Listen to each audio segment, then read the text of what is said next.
Combien de gens dans la vie, sous prétexte de ne pas se laisser faire, de ne pas se laisser parler de la sorte, qui es-tu pour me parler comme ça, va engendrer des colères, des gestes ou des paroles violentes.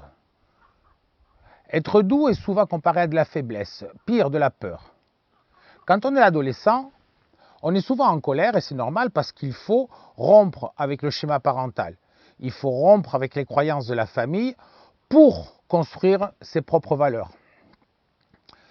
Et pour cela, il faut se battre un petit peu, il faut s'opposer et s'imposer pour être reconnu comme un être humain à part entière qui va se construire avec sa personnalité, avec le moins d'influence possible.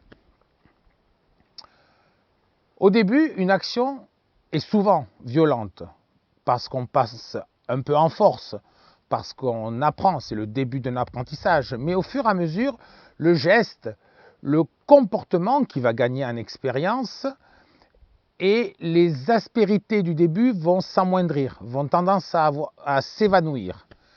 Quand j'ai commencé à jouer du piano, je me souviens, je forçais, j'avais mal aux doigts.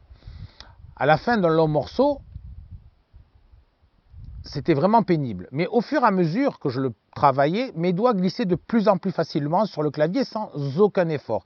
C'était devenu un automatisme. Et il en est absolument de même de tous nos apprentissages. Plus on va répéter un geste, une action, un comportement, moins il va y avoir de violence dans l'action. Dans l'évolution de nos actions, elles deviennent de plus en plus douces et faciles. Rejeter la violence n'est pas une solution car elle ressortira d'une manière ou d'une autre.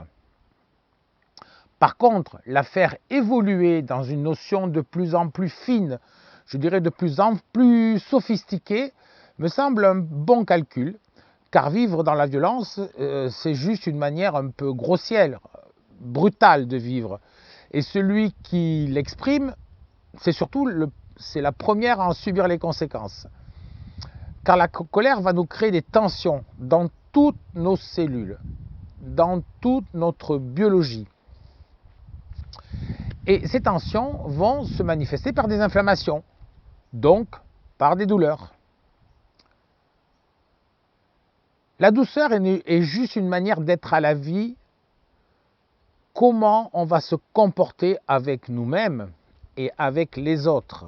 Comment on va se promener sur cette planète, comment on va marcher, si on marche à peu feutré ou si on marche à pas fort.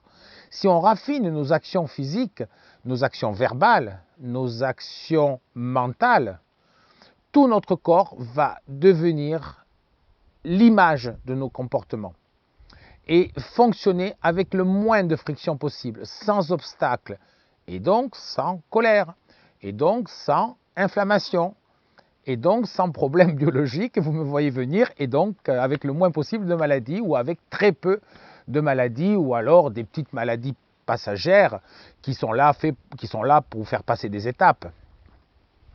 Dans cette aventure, il suffit juste d'être conscient que toutes nos actions, si elles sont guidées par la douceur, vont nous mettre sur un chemin de santé et d'équilibre, pratiquement tout le temps.